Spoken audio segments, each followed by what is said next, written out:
Hey, everybody. Thanks for tuning in to this episode of Our Kids Play Hockey. We want to let you know that we have once again been honored with a nomination for the Hockey Podcast of the Year via the Sports Podcasting Awards. And all you need to do to help us is go to ourkidsplayhockey.com and click on the Vote Now button.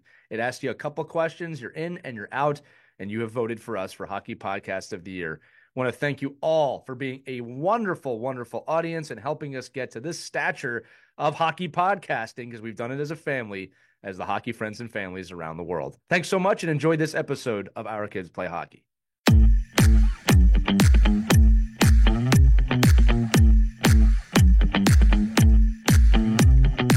Hey, everybody, get ready for this edition of Our Kids Play Hockey. We're going to dive deep into balancing schoolwork and hockey work. We do have young student athletes out there in that order. So we got together, we had a quick conversation about what we thought was going to be a quick conversation. It turned into a little bit longer than that, but got to let you know, once again, this episode is being powered by Hockey Wraparound. Check them out at hockeywraparound.com and use the code OKPH to get 20% off your order on that website. Again, the Hockey Wraparound is a really great device for training. The season's coming up. If you just got your kid a new hockey stick, whether it's $200, $300, this device protects the blade of the stick when they use it outside. So they can practice with their game stick, practice with the stick you bought them without fear of damaging that stick. So check it out again, hockeywraparound.com. Use the code OKPH at checkout to get 20% off your order. If you have any questions, feel free to contact us. Otherwise, enjoy this edition of Our Kids Play Hockey. Hello, hockey friends and families around the world. Welcome to another edition of Our Kids Play Hockey. Great topic tonight. One of the rare nights we're recording at night. We're going to talk about balancing hockey and school. Everyone's favorite topic if you're not a student. So we wanted to bring this topic up. It's going to be probably a little bit of a shorter episode. I know we say that, but I think we're actually going to do that this week. We know we're heading towards the season again. We're doing these kind of series of episodes where we just try and prepare everybody for what's coming. Again, I'm the new hockey parent here. Christy's the established hockey parent. Mike is the one in the middle of all of it. But he's also an established hockey parent and coach. But I want to know, guys, what are the tips and tracks and everything we need to know to balance hockey and school? I'll share my thoughts kind of at the end since I'm the rookie here. But Christy, let me start with you because you've been through this, both your kids through or in college right now. What were some of your keys to success? Because at the end of the day, the kids just want to play hockey. If they had to pick between hockey and school, no one would pick school. So how do you make this work? Well, let's just think about it, okay? What we're dealing with. Oh my gosh, studying, study sessions, hanging out with friends, homework, working out. It's stressful just even thinking about it. Just know that you're not alone. It's normal to have those kind of stressful feelings, but the most important thing to do is time management. Right. You need to learn how to prioritize and don't look at it as this big mountain, but kind of chip away at it, set your priorities and get the most important things done first, which is homework. Right. Most important things to us. The most important things to the parents. We have to say that because the kids are not going to prioritize homework and studies. Right. That's the most important thing. Don't go ahead and say, oh, well, we'll wait until after practice is done to do your homework.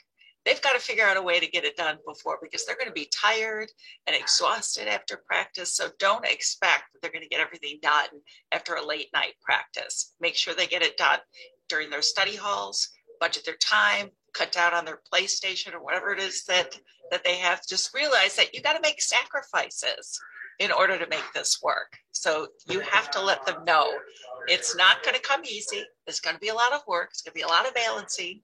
And yeah, you are going to have to miss out on some things in order to make it work. Just set the tone in the beginning of the school year. Let them know the rule. Yeah, I think that's really be hard with them. I think that's great Be advice. tough with them. You're talking about creating standards, Christy, and I actually agree with you 100%. I remember the years I was playing. I was not the best high school student. I ended up being better in college because I had more time, but my parents did set standards for me. And when they did do that, I had better years. So just for everybody listening, Christy, you do sound wonderful, but I want everybody listening to the podcast to know that Christy is joining us live from her newsroom in Syracuse, New York. If you're watching this, you can see the newsroom literally behind her. But if you hear anything else, like a little chatter behind and the audio version of this, that's what you're hearing. So let me turn it to you, Mike. All right, you're the one in it right now. Your kids are full on hockey, and I go to school. So how do you, Dad Benelli? We're not talking to Coach Benelli right now. as Papa Benelli, as Big Man Benelli, whatever they call you. How, Yeah. how do you, I don't think they call you any of those things. How do you balance school and hockey? I've been called much worse. I just delegate to my wife and she takes care of it. No, I think it's just, I really. We'll send this episode to her to confirm that, by the way. Best answer ever. Because the women rule. They do have school, they do have school.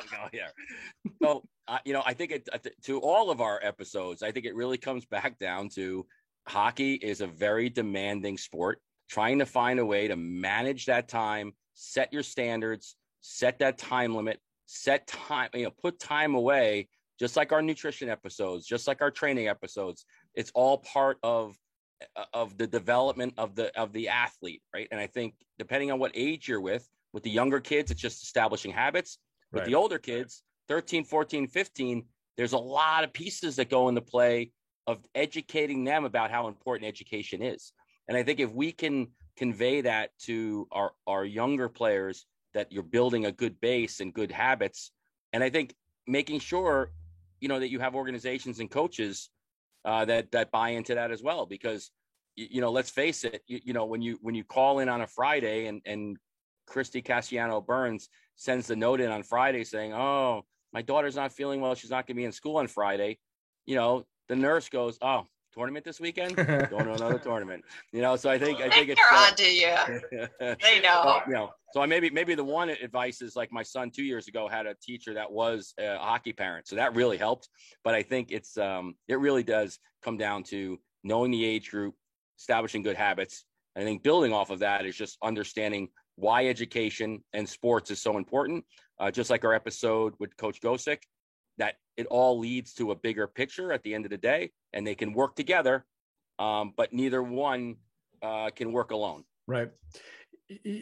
I feel like when I do stuff like this, Christy, did you have something to say? Sorry, I saw you. I was just saying, it's really important. Everything that you said, Mike, and it's so important for the kids to learn this at an early age, because they're going to carry this with them throughout their academic career and well into college. So if they get really good at balancing their time and figuring out how to succeed at school and in sports, that's going to be so valuable. It will, really pay off, especially when they're in a more pressured situation in college. I see that with my own daughter. I mean, she's really good at figuring out what she's got to get done and when in order to make it all work. It's like having two jobs, really, school and athletic career. For sure. One of the things, guys, when I think about this, kind of the new parent, or as someone who, like, I remember being in school, I remember being really frustrated with school. You got to look at it a few ways, but I want to reverse engineer it, because there's some things I realized in college that made me more successful at the academic side that I wish I had known in high school or even as a little bit younger. So first and foremost, look, there's always going to be the kids that are just great at school and they do well and they get their homework done. And honestly, if you're the parent of a kid like that, I mean this, God bless you. That's awesome. I think that's phenomenal. I can't imagine the comfort that must bring to a parent that their kid's just doing great in school with really no push. But, that wasn't me in high school. I had to be pushed a lot. Again, I wasn't like an F student or anything. I mean, I did okay, but I'd rather be playing hockey. That was my attitude through all of high school. I'd rather be on the ice right now than here. Now, as I said, when I got to college, I really thrived academically. And what I chalk that up to is a few things. One, and the third one's the key one, but one is that half of my classes were in my major of broadcasting. I know it's hard to believe I had a broadcasting background with all I do. But one of the things was I loved half my classes. I was enjoying what I was learning. That made it easy, right? Two was that I wasn't there for 5-6 hours straight, right? Classes in college are spread out. You make your own schedule. It was just, for me personally, a better environment. I know plenty of kids who go to college that love the 5 hours straight. That's what they want. That's just my personal preference. The third key, and this is the reverse engineering, is that when I played at the university level, you have to do good at school to play. You have to. You do not have a choice. I remember this. We had a 2 point. What was that? Do well. You have to do well. Yeah. Well, you have to meet a minimum GPA. You have to do good. You have to do good. I was just joking. You have to do okay. No, yeah, it's actually a good point for me, the literary person. No, you have to do well. You're right, Mike. What I remember is in my school, I think I believe the minimum GPA to play was 2.5. I remember my coaches raised that. When I coached, I actually raised it to a 3.0. And if you got like between a 3.0 and a 2.8, we had to have a conversation. So higher standards, right? And in high school, unless you're playing for your school team, club teams don't worry about that, right? That's not their problem. That's for the parents. So one of the things that my parents always told me in high school, and this is, I do actually give them credit for this because it is one of the reasons I did, get through high school, was that if you don't do well in school, you're not going to play.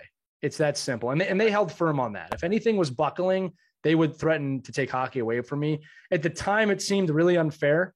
But as an adult, as a parent now, absolutely the right thing to say, absolutely the right thing to do. That was the right choice for them to take something away that I love if I'm not doing well in school, because they know what's going on. So Mike, I want to turn to you on this, because I think that, just speaking to the parents out there, and we're going to talk to the coaches in a minute too, but speaking to the parents, like that is one thing. If you're a hockey parent, you really have to put your line in the sand and your foot in the sand. Sorry. And you really can't buckle on this one too much. If your kid's the star of the team and he's flunking or getting D's, what's more important, right? Like, you really have to ask that question. And it's like, the truth is this, is academics. Doesn't matter who your kid is, right? Mike, go ahead. Yeah, well, it's such a balancing act, and I struggle with this all the time with great players, mediocre players, poor players that are good teammates, that the thing they love the most, and you take it away, sometimes it's counter. It even dives them deeper into right. That's fair. Not doing well, and now they go, oh, well, then if there's not that, then there's nothing. Like, they're like, I think that, so I think it really starts early on. And if you have students and, children that struggle, it's finding ways. And I'm terrible at this. I mean, there's no doubt about it that my wife takes the reins on that piece of understanding that you, just like I want to sit down and work on stick handling with the boys in the driveway, she needs to sit down and work on good habits of, the one thing I will say is, like, even I've been lucky with my kids, they love reading and they love being read too. But all the other components of academics, I wasn't a strong academic student. And I think, and I don't know if I at the time valued the core that I needed to have in order to keep succeeding in life. And I think that's where she comes in, where, if you can find that the ability to build those good foundations, and just like anything else, make it fun somehow. We talked about it in the video game series, right? Maybe you got to sit down and do homework with your kid and embrace the struggle. And, my son jokes, one of my sons jokes around me all the time, just because he knows I was a poor student, because, certain people in my family remind him of that. And he's a great student. And, it's hard for me to preach when I wasn't in those shoes. So sometimes you need those other people to help. But I think, going back to the hockey component of this, making sure, this is that one of those things, and Christy talked about this at the beginning of our whole relationship in this podcast, was making sure you find the right team and the right coach and somebody that's going to support you in your efforts. So if you say, listen, Johnny can't make it to practice tonight or a game, I know you feel like he's punishing the team, but this is for him. And me as a coach, I'm like, oh, he's just hurting his teammates, and it's not, that's wrong. It's no, this is the time we can teach this. And I hope his teammates say something to him. I hope his teammates say, hey, you got to get on top of this, buddy. Right. We need you. Like, we really want you here. So you need to do your part so you could help us. So it comes down to, like everything else, knowing your kid, knowing what buttons can be pushed, and knowing how far you can push them, and having that support staff around you, parent, coach, organization, other students, peers. It's all, and that's what's, in a nutshell, that's what's great about athletics, right? And that's great about having your kids involved in sports, is that you hope you get all those things, and the end product is, a strong person, and if they're strong academically, great. Another good lesson, I think, to teach your kids early on, and it's our number one enemy. What is it, guys? Procrastination. Even to this day, because what happens when you put stuff off? It just piles it up and up and up, and then you feel overwhelmed, and you can't possibly do a good job on the task in front of you because you put it off, and now you've got 10 other things piled up. So really, I think it's really good in the beginning of the school year to make sure your kid's got a science project. Okay, it's due in 2 weeks. Don't wait until the Thursday night before it's due to have mom go out and get you the poster board so you can do it that night. You're going to do a sloppy job. You're going to get a D on it because it's going to be stinky because you didn't spend any time on it. And everybody's angry and frustrated. And what happens? You waited until the last minute. Oh, that would drive me crazy. You knew about this project 2 weeks ago and you're just doing it now. You got to set the rules right from the beginning of the school year. Do not put anything off, especially during the hockey season. Yeah, I mean, Christy, there's no way you can balance everything. Because Christy, we do that now, right? We do that with shin guards with our kids. Right. You know, we just did it. We just talked about this. We just make sure 3 weeks ahead of time, check the shin guards, check the glove size, check your skate size, be prepared. Same thing, right? School's starting up. Yeah. And I know my wife, we go over the checklist and, now it's getting longer and longer and longer. I'm like, holy crap, what don't they, do they get anything at school? Yeah. But we just go over everything and we say, okay, you got to get this, you got to have this, you have to have this, you have to be prepared for this. And it all is for the success of the students. Yeah. And I don't know.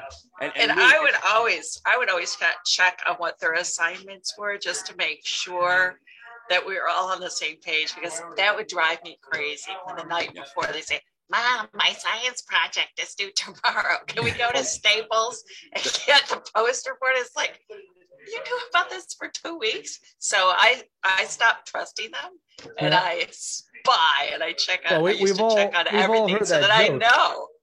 We've all heard that joke. A teenager's lying, right? Yeah, they open their mouths, they speak. Right? So that was me. Like that was like my son. He gave me the old. Oh no, I did my homework on the bus. Yeah, right. Oh, you got your homework done on the bus and getting out of school. I just love that. No, you didn't. You didn't. Listen, liar. Let me throw a few things in here, because like one of the things that I love about today is the technology, and one of the things I've seen recently from other parents. Again, I'm going to be getting into this soon. Is parents have pretty much more access than ever before to what's going on in the school through apps, and I was blown away by a cousin of mine. Showed me all of her daughters, everything when it was due, all of her grades up to the second. Right. Yeah, I was blown away by that. You can't even find out what they're eating if they're eating lunch. Look, first thing I'm going to say is thank Gretzky that didn't exist when I was in school, because I would have gotten in trouble quite a bit. The next thing I'm going to say is that, look, this is something I've come to understand as I got older and became a parent. And Christy, this actually goes right to your story of the procrastination. Parents, you got to keep in the back of your mind that if a kid's messing up with stuff like that, scheduling, procrastination, and grades, they are learning the lesson. And that a lot of the way I am today with scheduling and being on top of things and having standards, I learned by making those mistakes in high school. If you don't allow your kid to make some of those mistakes, when they hit the real world, they will make those mistakes because you're not there, and they will get fired. Because in the real world, there is no A, B, C, D, F, right? You just get fired or you don't get the job. And that's one of the things I think we don't talk about enough is a school system. Are we preparing the kids for life? And again, look, that comes down to the parents. It comes down to coaches. Again, we'll talk about coaching with this in a minute. One quick story for you guys. You'll love this, Chris. You just reminded me of this. Talk about procrastination. You want to hear me in high school. I remember it was, I was either a freshman or sophomore in high school, playing hockey all the time. And I remember I went to my dad one night, real sheepish, with a book in my hand. The book was called Hatchet. I even remember the name of the book because this is how life-changing this was for me. And I said, "Hey, Dad." He goes, "Yeah. What is it, bud?" I was like, "I have to have this whole book read by tomorrow because there's going to be a test." And he looked at me. He's like, "Well, how long have you had to read it?" I was like, 2 months. And Christy, your speech gave me flashbacks because you've had 2 months to read this. And you know what he did?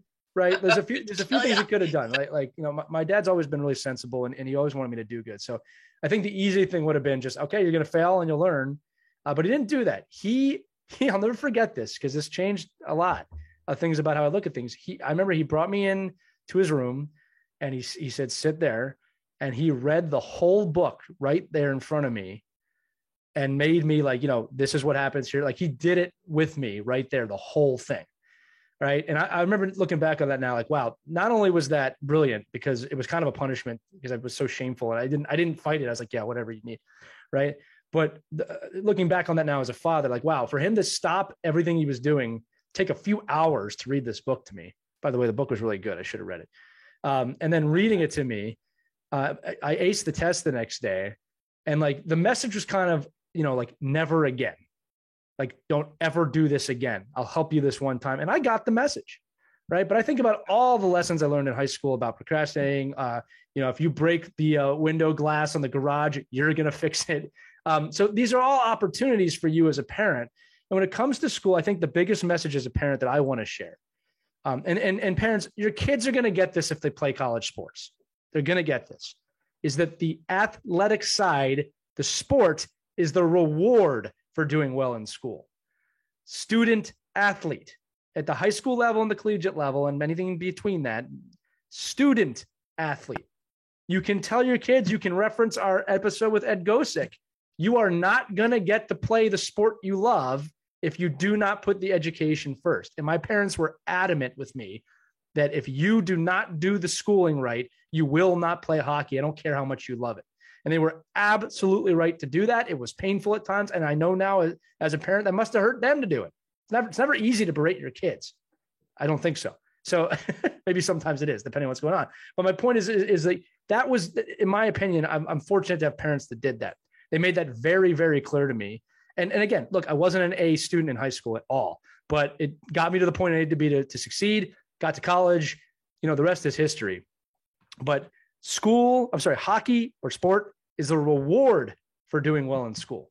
When that clicked for me, it was a lot easier to do it.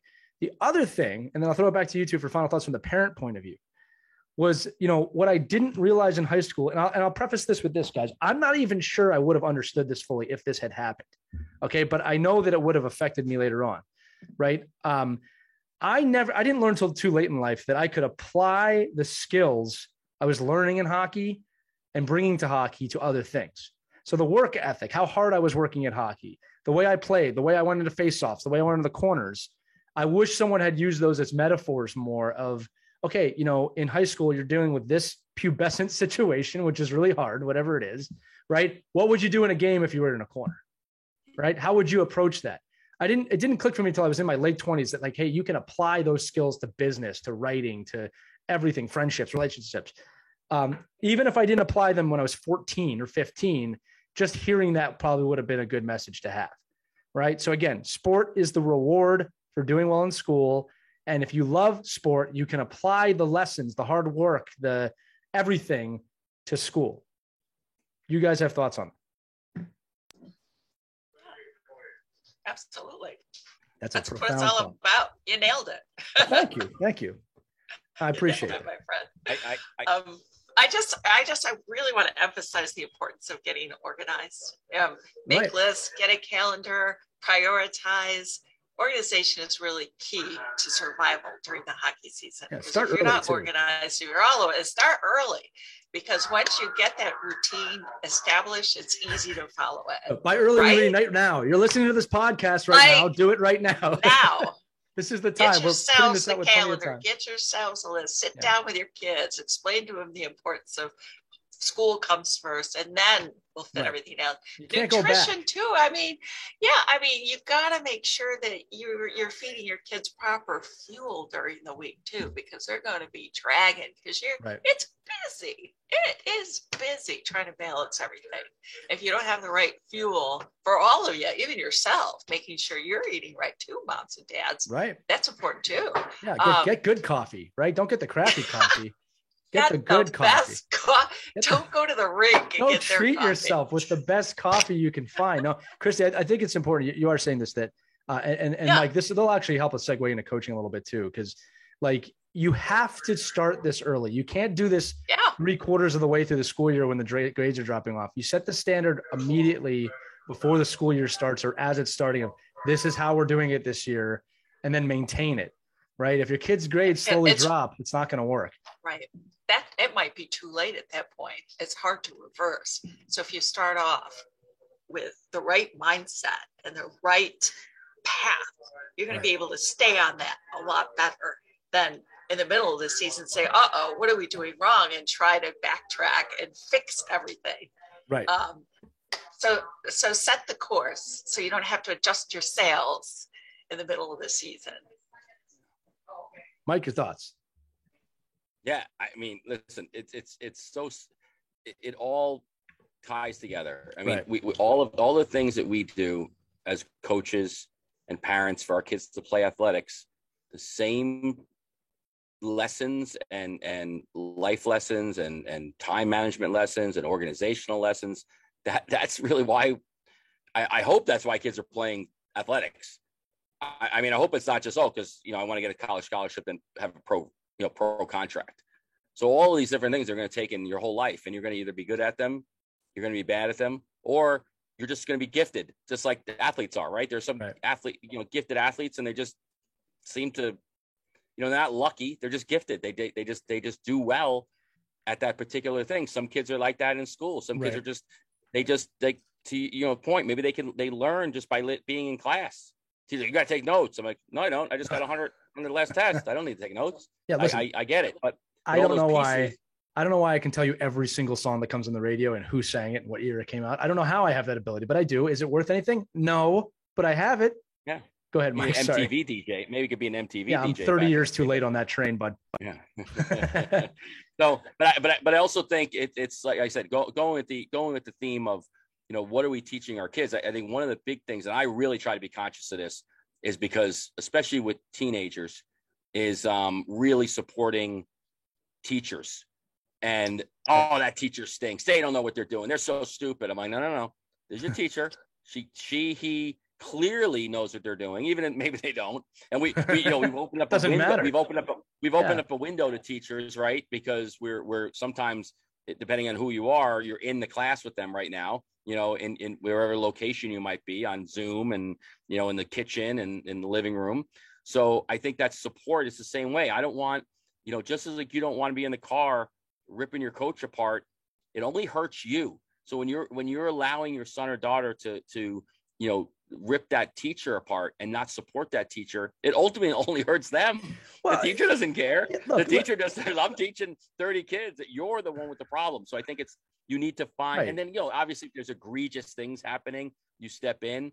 But if it's just a matter of, I don't agree with that teacher. Okay, well then let's have a debate about that. But right. Don't tell me they don't know what they're doing. I just saw her. She just graduated from, she graduated from Duke University with a doctorate or whatever. I think she knows what she's doing. It's the same thing with coaching. Support those teachers, because when they go to school, they're going to know you're not supporting. The teachers know you're not supporting them, right? Because they're going to hear it in their son, and they're going to hear it in their students' mouths, right?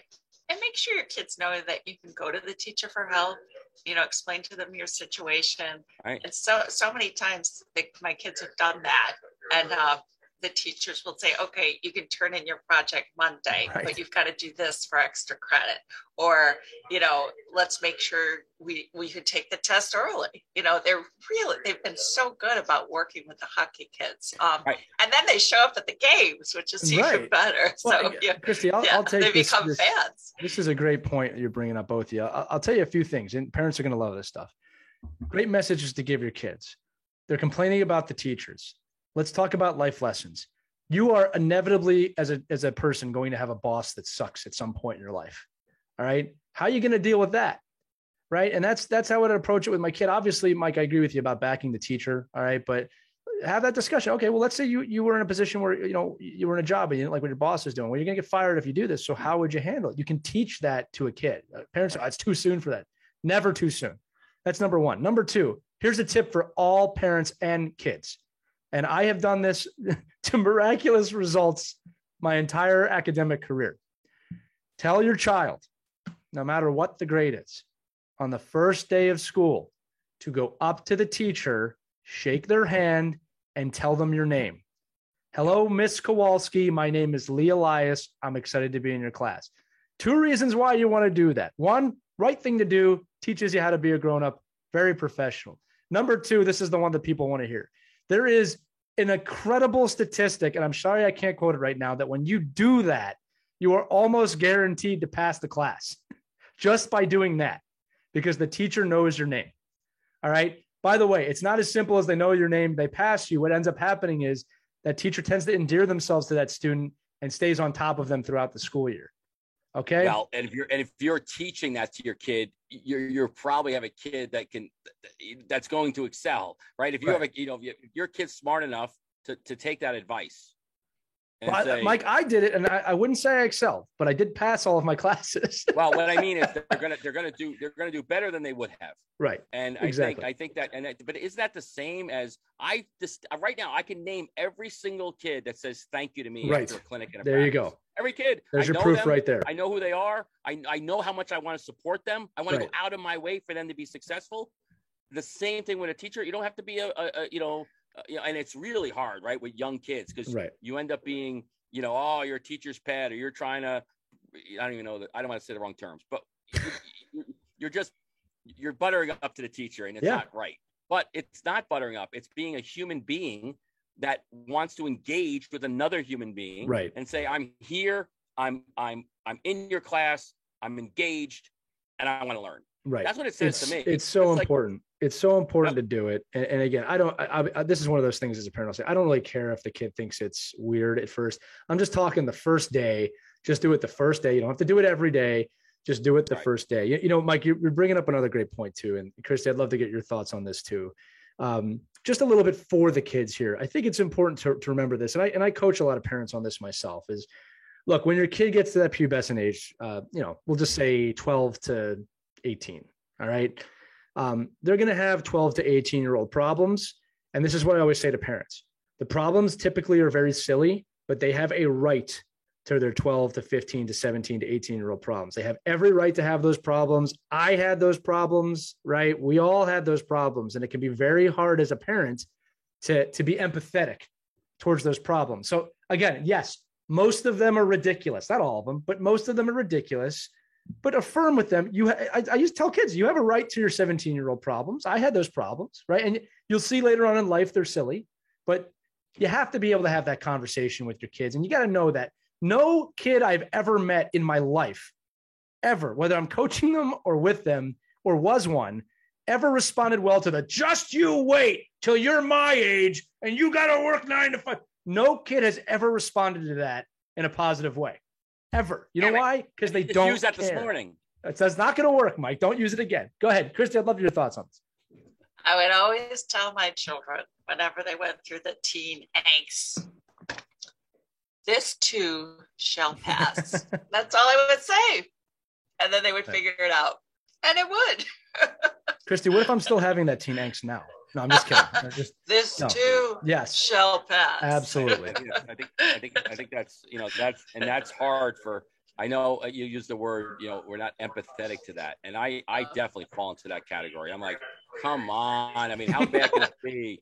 You know what? You're going to get made fun of for, this? Come on. And then, but they do. And I think it's even worse now because it stays with you forever. Like if a kid takes a picture of you in the class, being nice to a teacher or talking to somebody the wrong way or the right way, it just lasts for so much longer. And it just could get so much nastier. And I think, but I think there's find the ways for your kids to be supportive. Yeah. And, one of the things too, once you do this as well, and I found this at the high school and college level, especially with my athletes, and Coach Gosick brought this up with his athletes, they sit in the front row.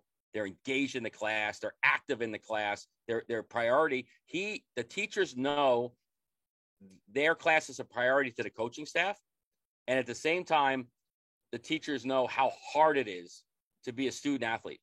And when you engage with those teachers, you're going to be able to get I'm getting off the bus at 11:30 on Tuesday night. I know we have a quiz on Wednesday. Can I take it later in the day? Or can I take it now? And then be proactive in those kind of things. Don't wait till after it's happened and then start saying, oh, I'm so tired because I had 18 games this weekend in a tournament. Go into the weekend knowing that, okay, I already talked to my teacher. He or she understands that, because a lot of teachers really respect the fact that these kids are so committed to their craft. Right. And a lot of teachers were athletes. Yes. They know. Right. They just say, "Oh my God, are you playing another tournament?" And it is. They're human beings. They understand that your life doesn't revolve around going home, opening up a book for 5 hours, and going to bed on time, and then eating a nutritious meal in the morning, and getting up and getting on the bus again. There's a lot going on. But if you communicate that and bring those teachers into your lives, and I think Lee brought it up especially at the high school level. If you're in a prep school, those teachers are all there. They're in the stands. They're at the games. They're with the student body. And there's nothing better than supporting a kid that's supporting you. Right. Once in a while, you are going to get the teacher that says, too bad. And once in a while that happens, but the kids will figure that out. Always be a good ear for your kids. And I say that sincerely, but listen to them. Don't just sit there and let them talk, but really listen. You can really pick up little nuances as to what they're saying, and you can help them. Then always make them feel like they can come to you. You're not going to judge them, and you're just going to be that person they can always turn to. That's really important. And I've really, and even to this day, I have a 26-year-old, and we text each other every day, and just wanting to find out what's going on in our lives. And it's really cool and I think hockey had a lot to do with this really tight relationship that I have with our kids, spending all those hours in the car riding to Toronto or across the country playing hockey. And those bonds that you're building with your kids now are going to last a lifetime. And it's so wonderful. So treasure these time, parents. And also realize that, and a lot of parents say, oh, this is too stressful, I can't handle it, we're just going to quit sports. But don't forget that sports can really teach our kids a lot of lessons. They can teach them how to be better at time management. They can teach them how to be positive. They can teach them, how to go ahead and succeed at some of the most challenging aspects in their lives. So don't forget, what the trick is, just finding the right balance. And I know you guys can do it. So don't give up. And if you need some advice, we're here to help you. 100%. Plus, if they're really good, they're gonna make a lot of money. So who cares, really? Oh, I forgot about that. Hey, if there's any sponsors out there, I got a daughter in college, so if you want somebody to sponsor your hockey gear, she's willing to give her likeness and the image now. You can do that now with the NCAA rules. They'll help pay for tuition. Yeah, we got about 8 minutes left. But my last note on the parenting, guys, is that look, I wouldn't say that every night in my home growing up was fun or happy. I had great parents, and most days were, but I can tell you this, I always felt safe at my home, always felt safe. And I think that that's the key from a parenting side when it comes to the school years. Make sure your kid feels safe at home. And I will tell you this now from my own work experience, there are a lot of kids that do not feel safe in their own home, and going home is a miserable time for them. And that school is actually their escape from that.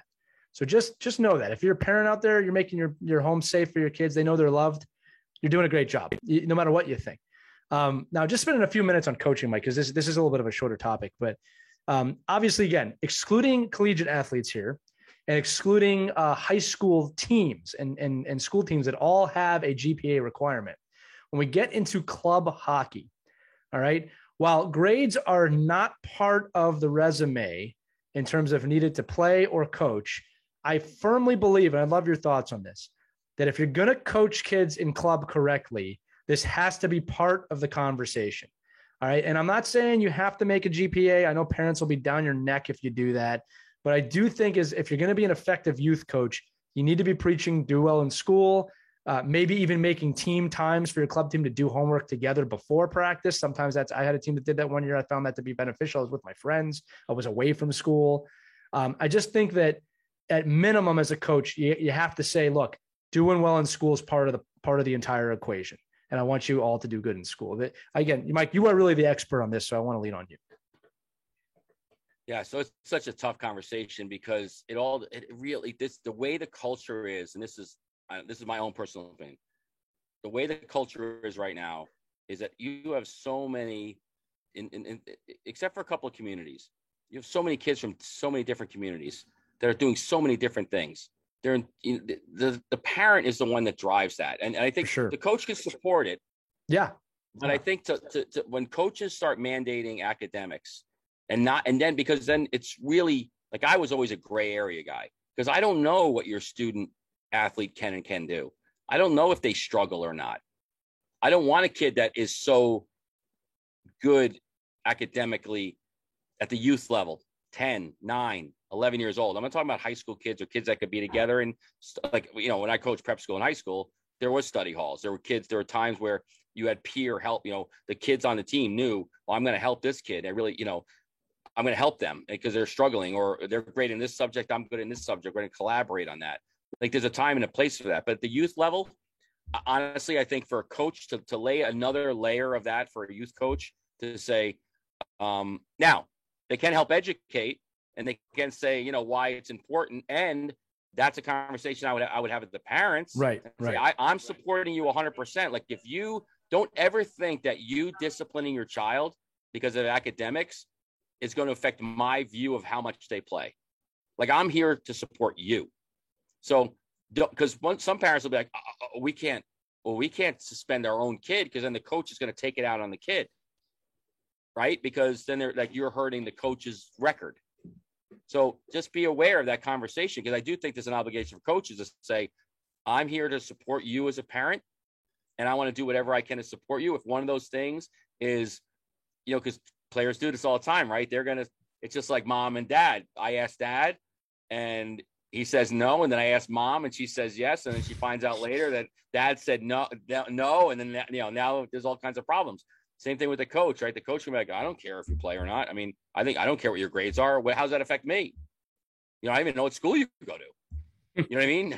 So in that case, it's just a matter of laying out there and saying, I provide the support for you as a parent to use me as a conduit to help you put your son or daughter on the right path academically. That's the only thing I could say as a coach. Yeah, you support the parents at the youth level. Yeah. Yes. You support the parent. I think that's exactly my attitude. Is like, look, I don't think club coaches could even put in a GPA standard if they wanted to. I think that would actually be, I don't think it's that place to do that. Right. It's in as strong as we talked about it. That's not a club coach's place to do that. Not to mention parents will just be an upper and parents would have a right to be. It's not the coach's job to do that. Well, there's so many variables too. I mean, I've had plenty of parents say, listen, my kid's going to take over my plumbing business. That's what he's going to be. I don't care what grades he has. He's going to be the best plumber in, Nassau County. What do I care what, so, and then me, I always like, well, doesn't he have to, learn how to account for the books and, make sure he's not getting money stolen from him and measure pipes so that they work right. And then, you always get the wise guy that will say, well, no, he has other people to do that. Right. But, but the thing is, it's just a matter, I think it comes, like we said at the beginning, it all depends on the age you're teaching and coaching. But I think ultimately it's your ability to support the parent. Right. It probably goes back to every conversation we've had in 30 some odd episodes of, communicate. Yeah. And, be a part of the player and know who the player is, know who the parent is, and know that you're supporting them. Right. And again, I just to reiterate, I think at the club level, a coach's or coaching staff's ability to support the parents in the pursuit of education is the key. Right. I remember youth club coaches saying, hey, how's school going? That's it. That was the extent of it. But I remember it. Right. Oh, they actually care about this. Right. Last thing I'll say, then, Christy, I'll throw it to you for final thoughts too, is, look, there's always the parents out there.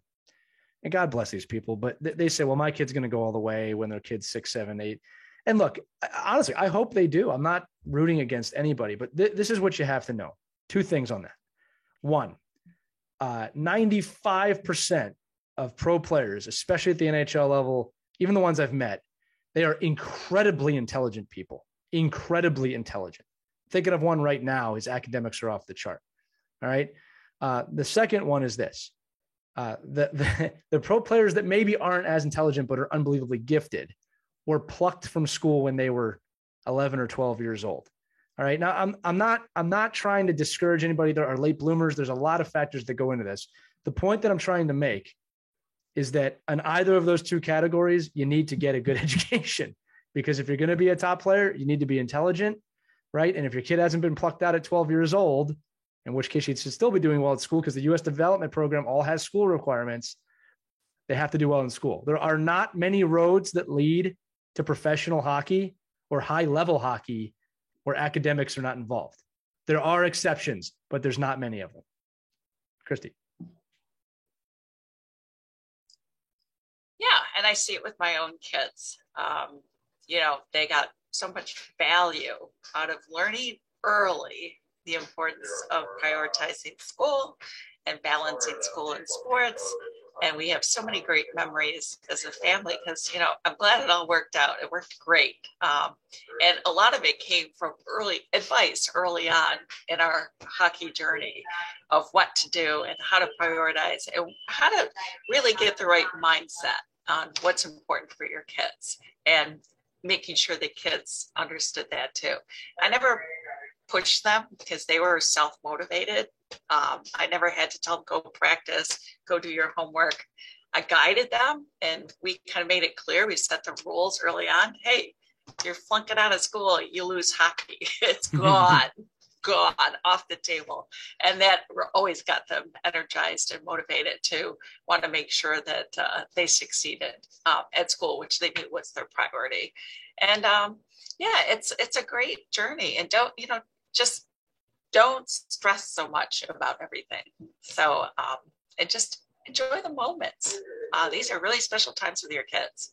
And don't ever forget that, because in the blink of an eye, you're going to have a kid that's 26 years old with a dog and a girlfriend in an apartment. And you're going to have a girl playing college hockey, just in the blink of an eye.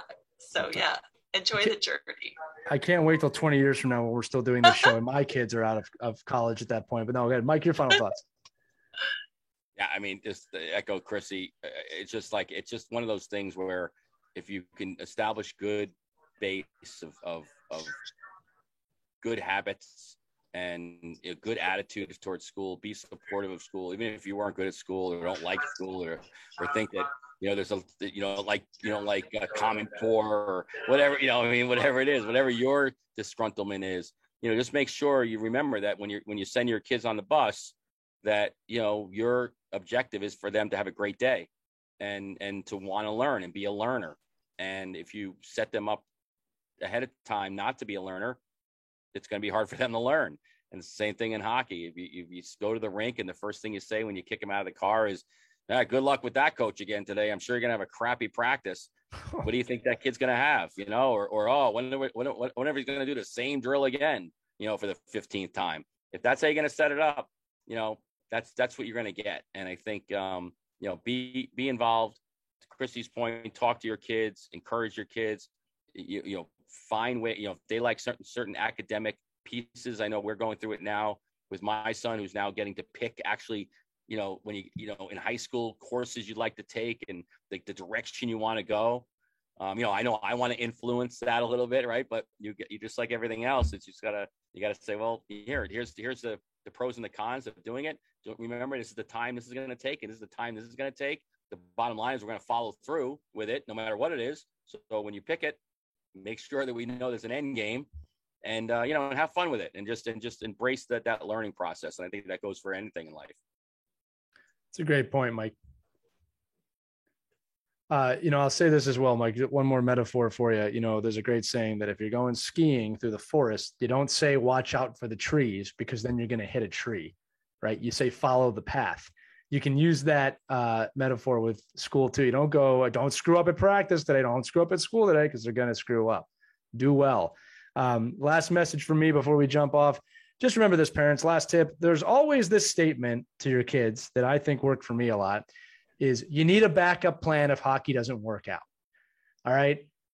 Education's never the backup plan typically, but I love that my parents always said that to me, because in my mind, hockey was going to work out. And they used to tell me, look, you just need a backup plan if hockey's not going to work out. And I remember thinking that's fair. I remember thinking that as a 16-year-old who knew everything, that's fair. I remember thinking that way. So that's going to do it for this edition of Our Kids Play Hockey. We hope you enjoyed it. Make sure to follow us, share us, subscribe to us, whatever you're doing. We're everywhere. OurKidsPlayHockey.com for more episodes, or listen to us wherever podcasts can be heard. For Mike Benelli and Christy Casciano-Burns, I'm Lee Elias. We will see you on the next edition of Our Kids Play Hockey. Have a great day, everybody.